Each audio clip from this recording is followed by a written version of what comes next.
ఆస్ట్రేలియాలో ఆ గొర్రెలన్నీ మేస్తున్నాయి. యూత్ అంతా కూడా అక్కడికి వెళ్ళి, యూనివర్సిటీ యూత్ వాటిని గట్టిగా పిలిచి రా రా రా కమ్ హియర్ అని ఎంత పిలిచినా ఈ స్వరం మా కాపరిది కాదని నిర్లక్ష్య ఇగ్నోర్ చేసి చక్కగా మేస్తా ఉన్నాయి.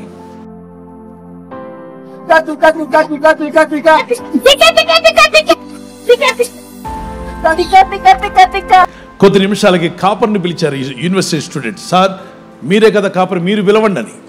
ఆయన ఒకే ఒక్క పిలుపు పిలిచాడు. పిలిచినట్టునే మేస్తున్నవన్నీ కూడా తలలో పైకెత్తి, సారు పిలుస్తున్నారే, పదం నేను అన్ని కదులుకుంటూ వచ్చేసాయి. ఎక్కడికి? కాపర్ దగ్గరికి.